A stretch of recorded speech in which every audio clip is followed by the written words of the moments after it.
자, 마태복음 5장 23절부터 26절 말씀 신약 성경 6면에 있습니다.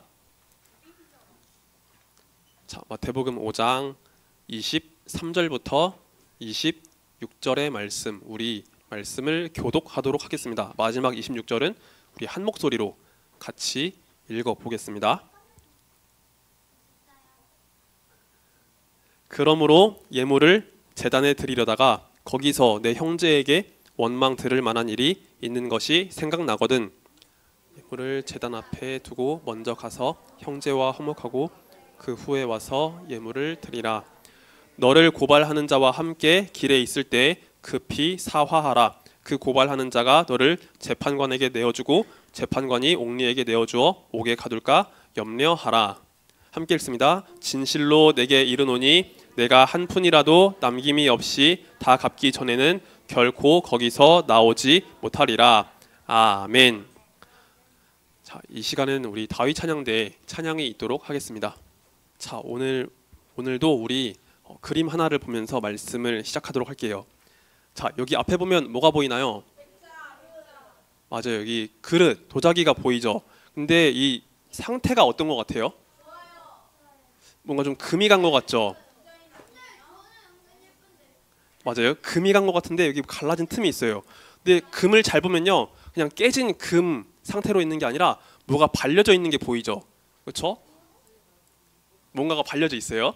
자, 이게 뭘 의미하는 거냐면 일본에 있는 한 공법에 대해서 이야기를 하는 거래요. 이게 킨츠키라는 공법인데, 여러분 킨츠키라는 공법은 어떤 공법이냐면 깨진 그릇, 깨진 도자기를 다시 붙이는 공법이라고 해요. 깨진 도자기 그릇 안에다가 금이나 은 같은 걸 바르고 어떤 가루를 발라가지고 그것을 다시 붙이는 공법이라고 합니다. 그런데 그 금 사이로, 깨진 틈 사이로 무언가를 바르다 보면요, 이전과는 다른 모습이 나오겠죠. 원래 형상이 있지만 이전과는 다른 모습이 나올 거예요. 그래서 이 공법을 통해서 거친 그릇, 도자기는요, 또 하나의 새로운 작품으로 그렇게 인식이 된다라고 해요. 자, 목사님이 오늘 말씀을 통해서 이 공법에 대해서 이야기를 한 이유는요, 우리가 우리의 관계에 대해서 좀 돌아보기를 원하기 때문이에요. 여러분, 예수님을 믿는 우리 삶 가운데 우리는 많은 사람들과 관계를 맺으며 살아가요. 그래서 우리는 친한 친구들도 있고 나랑 말이 잘 통하는 사람들도 분명 있을 거예요. 그런데 그런 사람들만 있는 건 아니죠. 그렇죠? 관계가 깨지고 망가지고 갈라진 그런 사이도 있을 거예요. 자, 이런 사이를 회복하기 위해서는 우리에게 무엇이 필요할까요? 우리는 화해가 필요할 거예요. 자, 그래서 화해가 어떤 뜻을 갖고 있는지 같이 살펴보도록 하겠습니다. 자, 같이 읽습니다. 시작.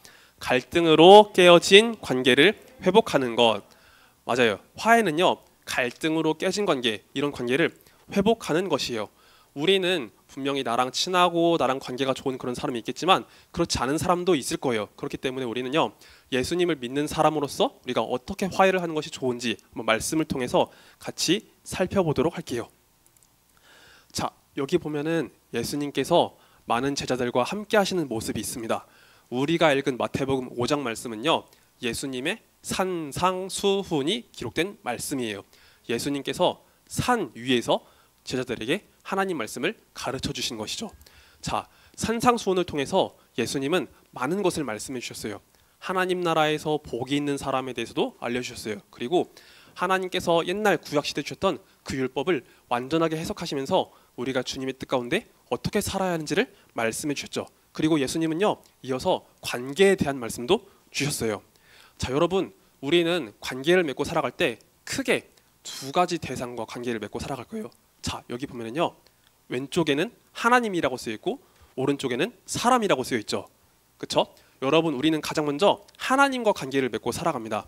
우리를 창조하시고 우리를 지으시고 우리를 구원하신 하나님과 관계를 맺으며 살아가요. 그래서 예수님도요, 우리를 구원하시고 우리를 지으신 하나님 앞에 우리가 하나님을 사랑해야 된다. 우리의 모든 것을 다해서 하나님을 사랑해야 된다라고 말씀하셨죠. 그리고 여러분, 우리는 하나님과 관계를 맺을 뿐 아니라 사람과도 관계를 맺죠. 우리는요, 예수님께서 말씀하신 대로 내 이웃을 내 몸과 같이 사랑하라 라는 그 말씀대로 우리는 사람과도 관계를 맺으며 살아가요. 그런데 우리가 하나님을 믿고 살아가지만 여러분, 때로는 사람과의 관계가 망가질 때가 있어요. 친구들 또는 누군가와 관계가 틀어지고 싸울 때가 있죠. 우리가 이런 일이 생기다 보면은요, 나는 하나님을 믿기 때문에 사람은 뒷전에 두고 사람은 뒤로 하고 하나님만 생각할 때가 있어요. 나는 하나님을 믿으니까 하나님께만 신경 쓰면 돼, 하나님만 사랑하면 돼 라고 생각하는 경우가 있어요. 자, 구약 시대에도 이런 경우들이 아마 있었던 것 같아요. 여기 앞에 보면은요, 뭐가 보이나요, 우리 친구들? 양이 있죠. 또 가운데 뭐가 있죠? 재단이 있죠. 자, 여러분, 우리는요, 예배를 드릴 때 짐승을 잡진 않잖아요. 동물을 잡진 않아요. 그런데 구약 시대는 달랐어요. 구약 시대에는요, 하나님 앞에 예배를 드리기 위해서 이렇게 동물을 잡았어요. 흠없는 양, 깨끗하고 좋은 양, 이런 동물을 잡아가지고 하나님 앞에 제사를 드렸어요. 근데 우리는 예배를 드릴 때 짐승을 잡진 않아요. 왜냐하면 우리의 구주 되시는 예수님께서 하나님의 어린 양으로서 우리를 위한 완전한 희생, 완전한 속죄의 제물이 되셨기 때문에 우리가 더 이상 짐승을 잡진 않아요. 동물을 잡진 않아요. 그렇지만 구약시대 백성들은요, 예수님께서 그 십자가 희생을 치르시기 전이었기 때문에 하나님 앞에 나올 때 자신의 죄를 속하는 차원에서 이 양을 잡아서, 이 짐승을 잡아서 하나님께 나왔던 거예요. 그런데 어떤 사람들은요, 내가 하나님을 믿기 때문에 하나님 앞에서만 잘하면 된다고 생각했던 것 같아요.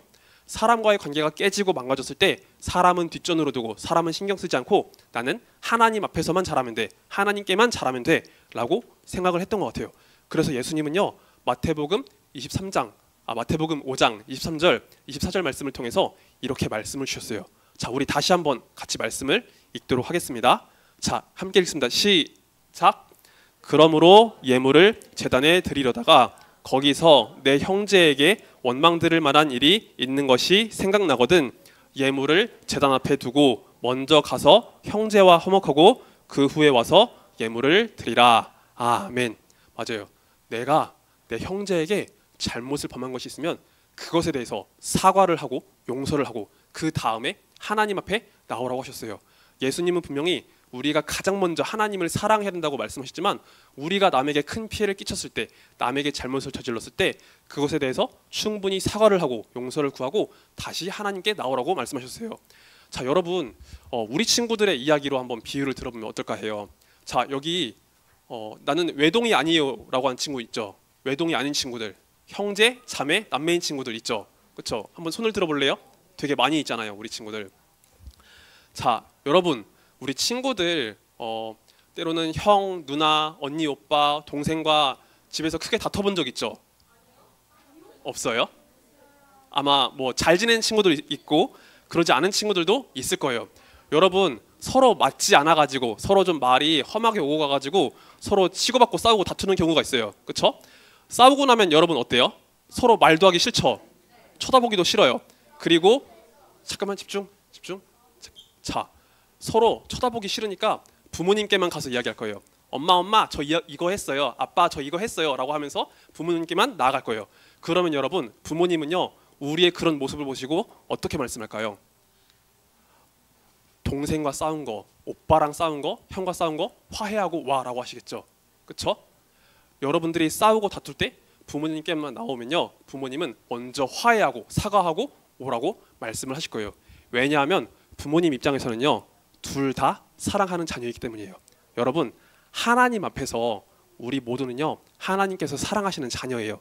그렇기 때문에 예수님은 하나님을 가장 먼저 사랑하라고 하셨지만 모두 다 하나님께서 사랑하시는 자녀이기 때문에 서로 화목하고 화해하고 용서하고 그리고 주님께 오라고 말씀을 하신 거예요.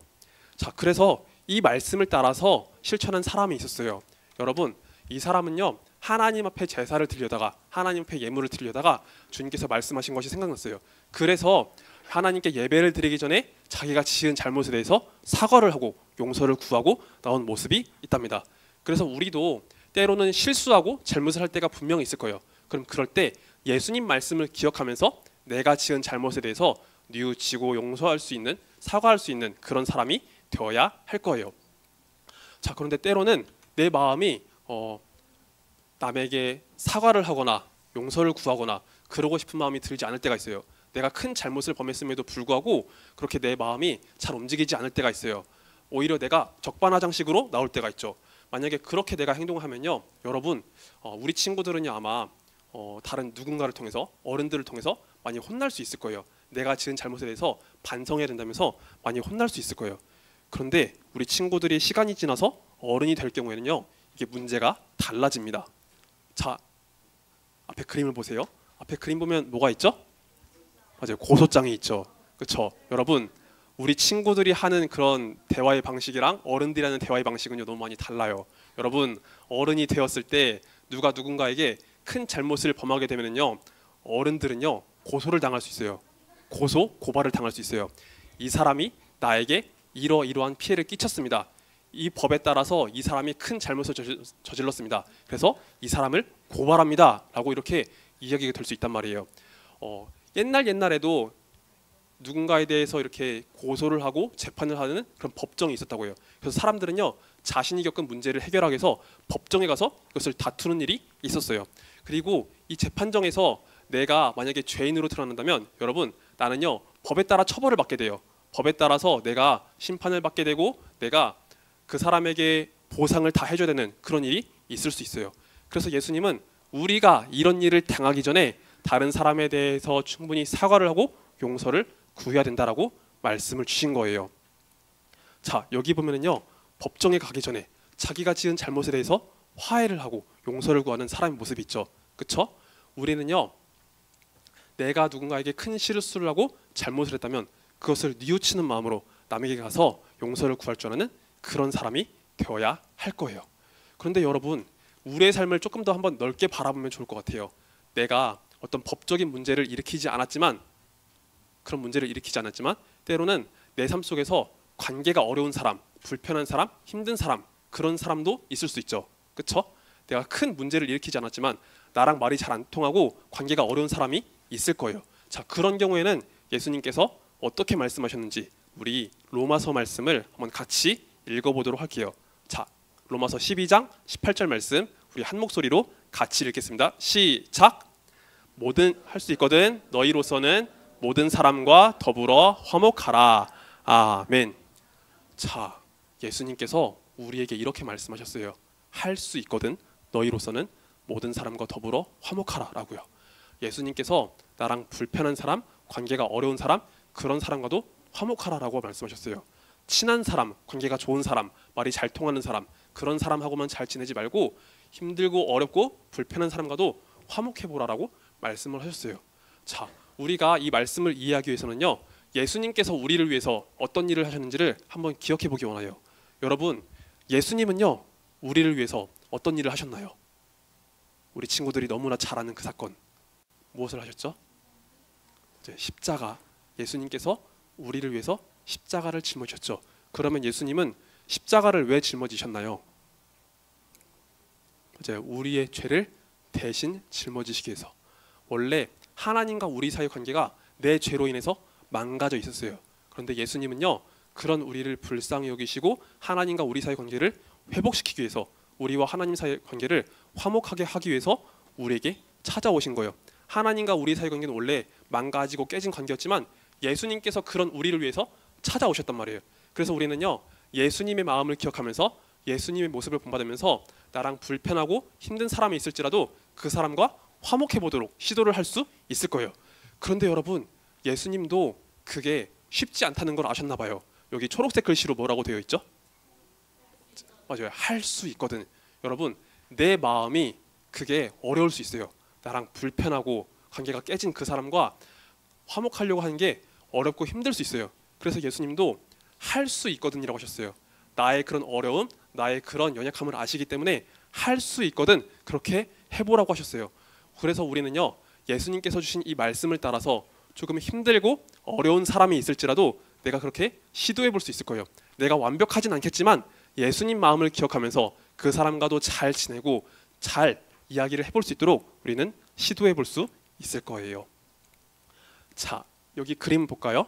그림 보면은요, 서로 치고받고 싸우는 우리 친구들의 모습이 있어요. 막 목도 조르고 서로 때리고 막 쥐어잡고 이렇게 싸우고 있는 친구들의 모습이 있죠. 자, 우리가 잘하다 보면은요, 옆에 있는 친구 또 혹은 형제 자매 이렇게 남매끼리 이렇게 싸울 때가 있을 거예요. 자, 그런데 예수님은요, 우리에게 이런 모습을 원하시는 게 아닐 거예요. 모두 다 하나님께서 사랑하시는 주님의 백성들이기 때문에 예수님은요 우리가 화목하게 되기를 원하실 거예요. 그런데 망가진 관계 속에서, 깨어진 관계 속에서, 불편한 관계 속에서 이렇게 화목하게 되는 게 조금은 어렵고 힘들 수가 있어요. 그렇다면 우리는요 이때 하나님께 기도해 보면 좋을 것 같아요. 하나님, 제가 오늘 주님 말씀을 들은 것처럼 하나님, 그 사람과의 관계가 회복되기 원합니다. 주님, 제 마음과 제 힘으로는 조금 어려울 수 있지만 주님의 도우심을 구합니다. 하나님, 그 사람과의 관계도 회복될 수 있도록 도와주세요 라고 기도했으면 좋겠어요. 그러면 하나님께서 그 사이에, 그 관계 속에서 우리에게 도움을 주시고 내 마음을 조금 더 너그럽게 해주실 거예요. 그리고 그 사람과 관계가 회복될 수 있는 길을 열어주실 거예요. 그래서 우리 친구들 모두 다 때로는 관계가 망가지고 깨어졌을 때 하나님의 도우심을 구하며 기도했으면 좋겠어요. 그래서 예수님 마음을 본받아서 우리 모두 다 화목한 관계, 아름다운 관계를 이뤄가는 우리 초등부가 되기를 예수님의 이름으로 축복합니다. 아멘. 자, 말씀 맺고 기도드릴게요. 자, 우리 함께 기도합니다.